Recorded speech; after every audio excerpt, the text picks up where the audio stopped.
Last Saturday was an insanely foggy day. My family and I were quarantined in Jersey. My wife was out shopping and my son was in his room. I was trying to get work done on my computer in my office when my 6-year-old daughter Veronica came in saying she saw someone in the garden. I left the office and went to the window overlooking the backyard where the garden is, and indeed, she was right. There was someone standing over my garden. Their back was to us, but they didn't appear to be doing anything. It was so foggy that I couldn't even tell if it was a man or a woman. I knocked on the glass to try and scare them away. The figure turned their head and walked deeper into the fog until we couldn't see them anymore. I told Veronica to wait inside while I slipped my shoes on and walked out into the fog. The person only walked deeper into my property. We live in what I guess kids call the countryside, so I have a large yard. Seeing someone in this yard is unsettling, and my natural reaction was to follow in the direction I saw the person walk. I started to hear a rhythmic thumping noise. As I got closer to my shed, I realized it was coming from there. The shed came into view when I got close enough, and I saw the person at the door of it, apparently slamming the door shut over and over again. I yelled to get out of here before I called the police. As I stepped closer, I got a better look at the person. It was a middle-aged woman. She looked disheveled and said, "Sorry," at least 10 times before literally running away from me in the direction of the road, quickly disappearing into the fog. Later that night, after my wife and I turned off the TV and tried to get some sleep, the dead silence in the room revealed a sound coming from outside. It was coming from the backyard, and I recognized it as the slamming of the shed door again. I felt sick realizing this. My wife was shaking and telling me to go out there and chase whoever it was off. I didn't tell her about the woman because I didn't want to scare her. I slipped on my shoes, grabbed a flashlight, and turned on every backyard light on the house. I went outside immediately, yelling, trying to sound intimidating. The slamming stopped. It was still foggy out, and I had to walk a little bit to be able to see the shed. The shed door was open, and the woman wasn't anywhere in sight. I have to admit, I was downright terrified to go into the pitch-black shed at that moment. I figured she had to be in there, but this is what you do as the man of the house. In my best intimidating voice, I charged into the shed screaming, but the shed didn't have anyone in it except me. I shut the door and twisted the little lock on the handle. I yelled some threats about calling the police really loudly and went back into the house. I turned off all the backyard lights as I was walking back to my bedroom. Veronica came up to me crying. "What's wrong?" I asked her. She replied, "Look out my window." Those words hit me hard. I ran to her room, keeping the light off, and saw that woman standing at her window, trying to open it. I got a clear view of the woman now, and her face was nothing short of horrific. She had droopy, cracked skin. Her hair was wiry and grayish, and her teeth looked like they were probably messed up too. There was clearly something wrong with this woman, and I had to assume she was dangerous. I screamed at her to leave us alone, and then went for the phone to call 911. The woman ran off for good this time. The cops couldn't really do anything except alert other officers over the radio. It's been less than a week, and yesterday, my shed was left open again at some point in the night. I'm really getting freaked out for my family. One of these nights, I'm afraid we'll wake up and she'll be inside the house. If you hit that like button, there's a good chance someone else's spine will get tingled by these stories. In the process of moving from my parents' place in Staten Island to Manhattan, I used a lot of apps like Craigslist and Letgo to find new furniture. I had already gotten the apartment in Manhattan, but I was still spending most of my time at my parents' house while finishing up furnishing the new place. One day while browsing Letgo, I found a really cheap, nice-looking dresser that matched the rest of my furniture. I messaged the seller, whose name was Jake, and he was quick with his responses. We set up a time and place to meet that night outside his house on some dead end by a little park. So his only available time to meet would be past 10 p.m. most nights. That was fine with me, since I didn't have to work that week. The meetup time was set for 10:30 p.m. and I wanted to be a little early because, honestly, the later it got, the sketchier things would feel. I arrived at his house around 10:15 p.m. or maybe even earlier. But it was an intensely foggy night. I couldn't even see if there were other cars parked on the street. Literally seconds after I parked at the dead end, I got a message from Jake on Let Go saying, "You're early, just give me a second. I'll be right out." I thought, what in the world? How did he know I arrived that second? Was he watching from somewhere in the fog? Still, I replied, "Okay," and looked around even harder. Now, I realized there weren't really any houses on the street, or at least not normal-looking houses. It was an unusually secluded street for Staten Island, with some small buildings that I couldn't even make out what they were for.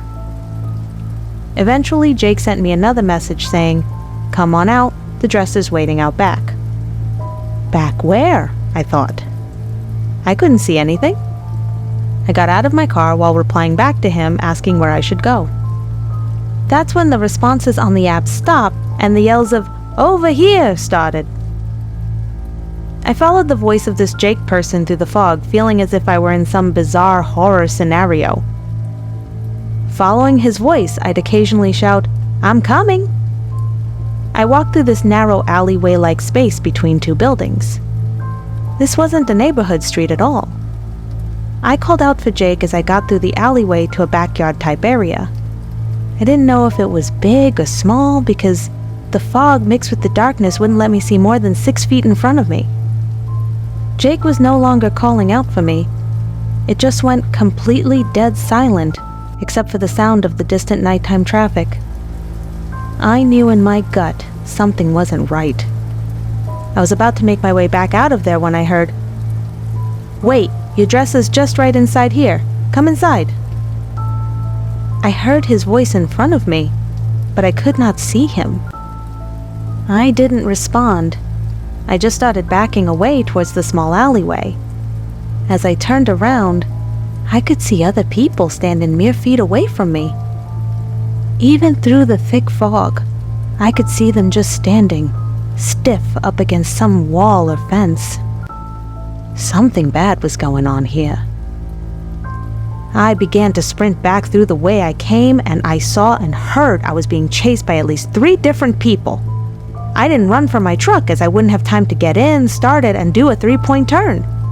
I ran down the road until I couldn't run anymore and got the police on the phone. 2 police cars pulled down the road eventually, and one of them picked me up when I waved them down. We got to the location and went to the little yard area. There weren't any people still back there. The 2 little buildings were both abandoned storefronts. The back door was wide open, but inside was literally nothing. Do I even need to say it? No dresser, obviously. I showed the officers the Let Go conversation. All I had to do was give them the account that posted it, and that would allow them to open an investigation. But somehow, nothing ever came of it. I'm not sure how thoroughly the police department even investigated this. All I know is that something very, very bad was going to happen to me if I went into that building.